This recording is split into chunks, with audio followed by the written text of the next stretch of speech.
Thanks, John. Good morning. 10 degrees out here at the moment, very chilly. The wind blowing from the west, skies are clear, sun's just come up. Looks like being a great day.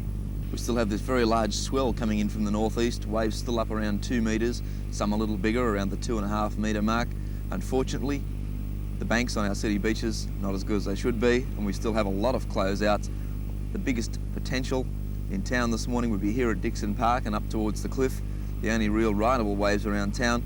Also at Newcastle, the situation will change with the tide. The tide's running out at the moment. Conditions will worsen during the morning and then should improve later during the afternoon. With these offshore winds, the waves are holding up reasonably well, and I have heard reports of waves out of town both to the north and the south if you have the opportunity to travel. Unsafe for swimmers once again, quite dangerous. And now for a look at the weather. The forecast reads a dry, cool and mostly sunny day with westerly winds at 10 to 20 knots. Slight seas on a low swell and early frosts inland. Newcastle expecting a top today of 18 degrees, up in the valley at Scone 16 degrees. Low tide will be at 12:31 this afternoon, 0.5 of a metre. The following high tide at 7:03 this evening, 1.8 metres. And the outlook for tomorrow, dry and sunny with westerly winds. Well, that's the story for today. Still big waves for the board riders, up to the 2 metre mark. Offshore winds, conditions improving all the time. It looks like we're in for a really great long weekend. A Coffs Harbour contest coming up too on the long weekend, and a lot of Newcastle's better surfers heading up there. Weather-wise today, dry, sunny, a top of 18 degrees for Newcastle, 16 degrees for Scone, and westerly winds once again, and another day like it coming up tomorrow. Have a great day, whatever you're doing. Back to you, John.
It's envisaged the project would be constructed in stages, with stage 1 costing some $120,000.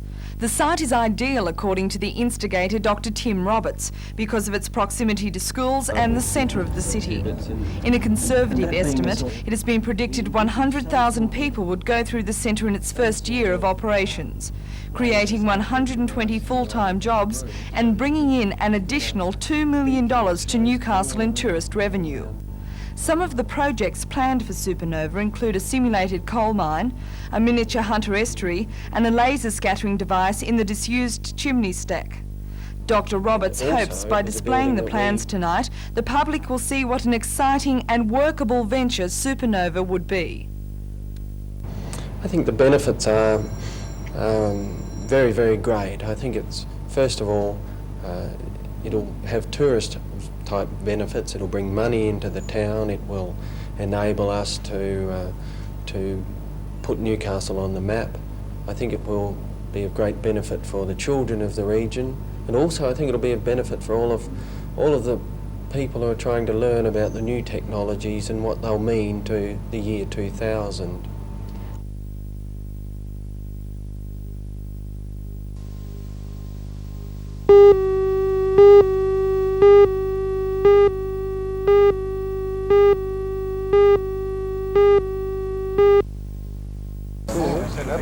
An eclipse, even a partial one like today, is both a fascination and a frustration. The temptation to view it with the naked eye is great. To provide the public with a safe way to view the partial eclipse, which covered 35% of the sun, members of the Astronomical Society of the Hunter set up their telescopes in District Park. Few of the public took them up on their offer, but the Society members put the solar occasion to good use, mapping sunspots on behalf of Intersol, the International Solar Program. The Society are the only group in Australia who perform this task for Intersol. In essence, the partial eclipse was the tail end of a spectacular event which plunged Java into midnight darkness for 5 minutes today. An NBN camera crew took these shots of the sun through a special filter provided by the Society. There was a noticeable softening of the light during the eclipse that made Saturday afternoon look like early morning.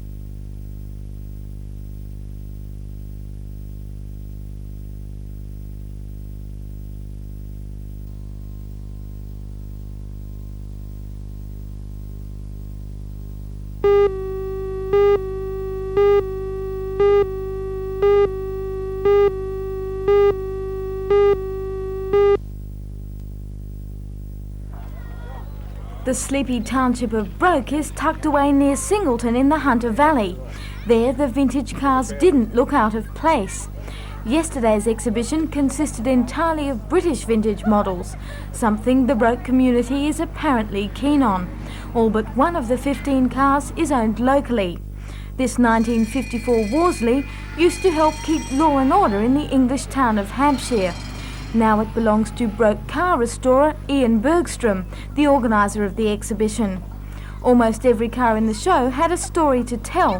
This 1955 limousine once belonged to the managing director of Austin Motors, and no doubt numerous VIPs have ridden in this 1954 Silver Dawn Rolls-Royce. This old bus used to do the Sydney to King's Cross run in the days when double-deckers still graced the city's streets. Following the success of yesterday's exhibition, the Broke community hopes to make it an annual Queen's Birthday weekend event.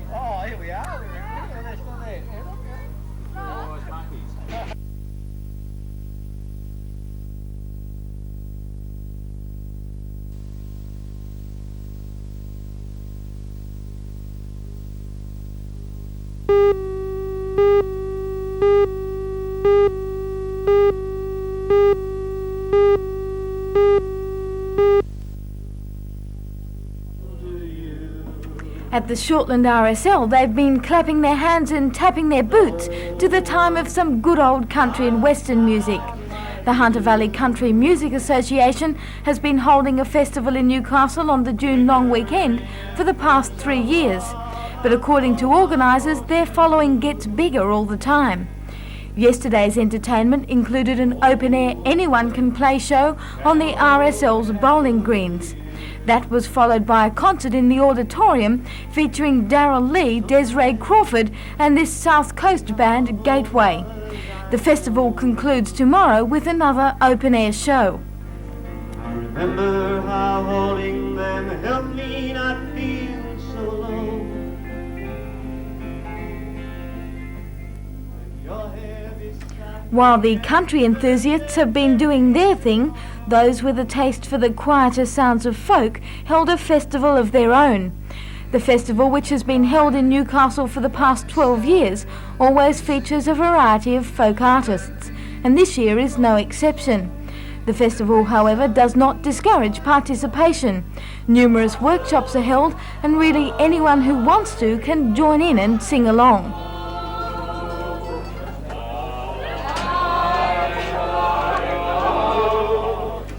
The The highlight of this year's festival was without a doubt last night's concert by singer-songwriter Eric Bogle. More than 1,000 people crammed the auditorium of the Ties Hill Technical College to see and hear Bogle and guitarist John Munro perform. And did you leave a wife or a sweetheart behind? In some faithful heart is your memory enshrined. I know you died back in 1960. To that loyal heart, are you forever 19?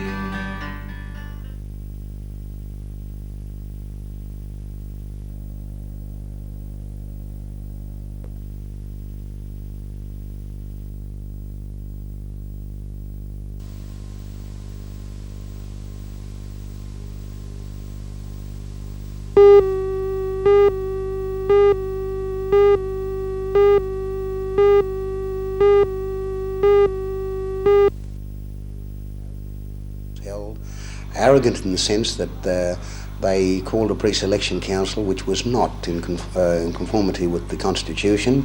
They have not been prepared to listen to the grassroots levels of the party.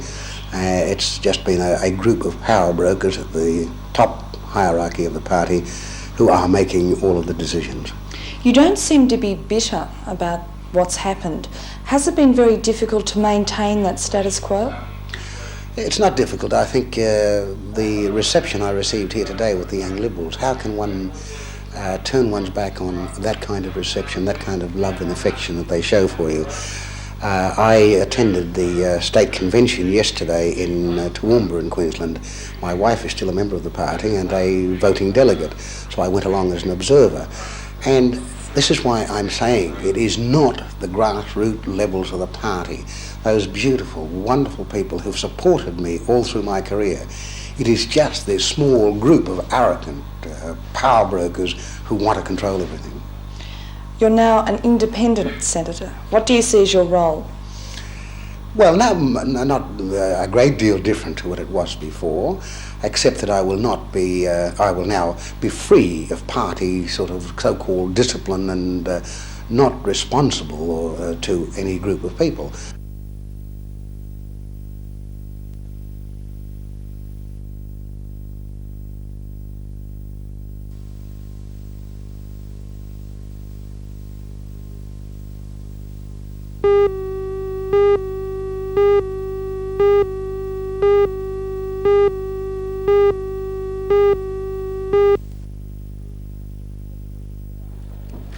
This isn't the season for fires, according to the station officer at Newcastle Fire Headquarters.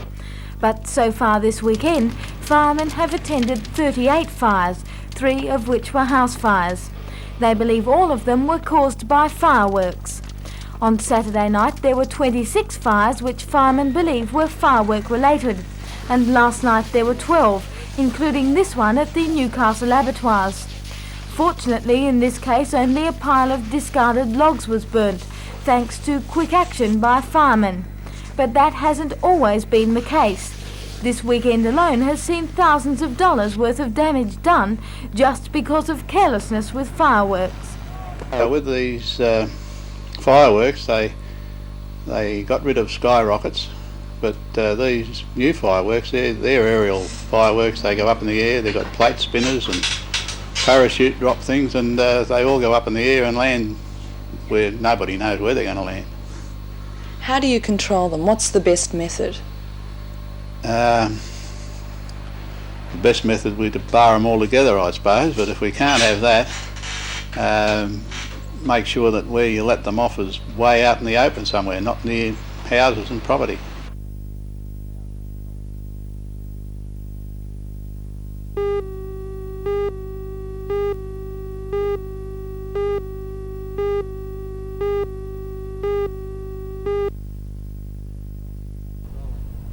Thanks, John. Good morning. 6 degrees out here at the moment, blue skies, westerly winds, another day just like yesterday with only small waves around for the board rider.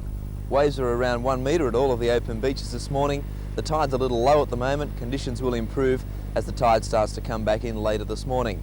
I'm afraid by high tide though, just the reverse. Waves won't look any good again. So it's around mid-morning, around 10 o'clock, you'll find the best waves at the open beaches only, nothing around the protected corners. For the swimmers, all of our city beaches are quite safe, and as I said yesterday, that water is really quite nice. And looking towards the weather, the forecast reads some morning fog and frost patches, a dry, cool, sunny day. West to southwesterly winds at 20 to 40 kilometres per hour, that's 10 to 20 knots, and seas slight on a low swell. High tide at 5 minutes past 11 this morning, 1.4 metres, and the following low tide at 4:31 this afternoon at 0.5 of a metre. And this being very close to our shortest day of the year, 10 hours of sunshine today, sunset at 4:53. Well, that's the story. Small waves for the board rider, another cool, clear, sunny day coming up. 6 degrees at the moment, heading towards a top of 17 in the city, hopefully. 16 degrees for Scone. Have a great day, whatever you're doing. Back to you, John.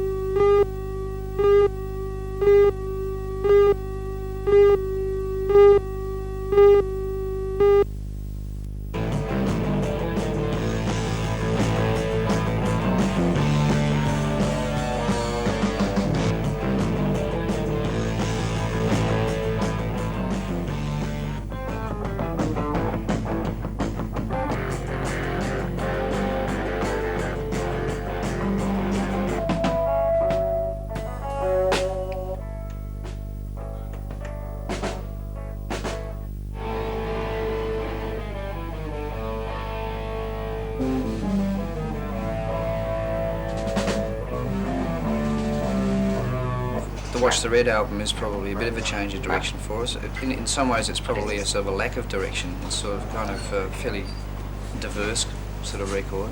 We just made a record that that we want to, just for ourselves really. We made a record that more to please ourselves than anyone else. So it happens that other people like it too, so we're really happy about it. You made a film when you were at Narara. Doc, that was your idea. How did you come up with it? I thought it was a great opportunity to capture the scale of that concert. Was something that I didn't think would be involved in again this year. So I just wanted to get it in the can, and it's turned out to be fantastic. The editing, we shot it on film rather than doing a video, and the quality's come out really well. John and an engineer at EMI worked on the sound, and the whole thing's fantastic.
Newcastle area and the Hunter generally is quite able to host a sport. Which one they should host would be completely up to you people. I have to pass the buck back to you. The Institute won't initiate anything with Newcastle. Newcastle have to make the noise and say, hey, we can take squash or we can take tiddlywinks or whatever, and we've got these facilities. This is what we're giving, what will you give to help us decentralise? And then we will consider on that basis. The enormous cost, though, of setting up such a thing, would that be organised by the Institute, or would we have to provide you with the facilities and say, there they are, you now plan how they're used? At the present time, on a decentralised basis, we work on the host decentralised city providing the facility. That's their contribution, either state or city. And we look after the operational costs, the coaching costs, the housing costs of athletes, the competitive program that's internationally and nationally, and that's a bill of about $400,000 or $500,000 anyway. What we want to get away from are those capital costs of facilities, if we can. Now, even though I've said that to you, that's not a closed door, though, that some help couldn't be given in facility development. Have you had any call yet from Newcastle for involvement? None at all, but I would very much like to see that.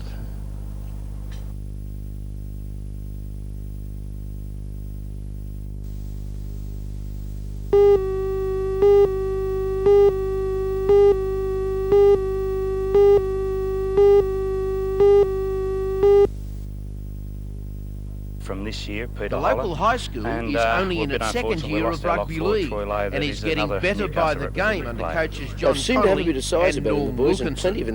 On the other hand, Farah have a great record in this 62-year-old statewide competition, despite playing second fiddle to Tamworth High, its near neighbour, for a number of years. Parramatta Maris and the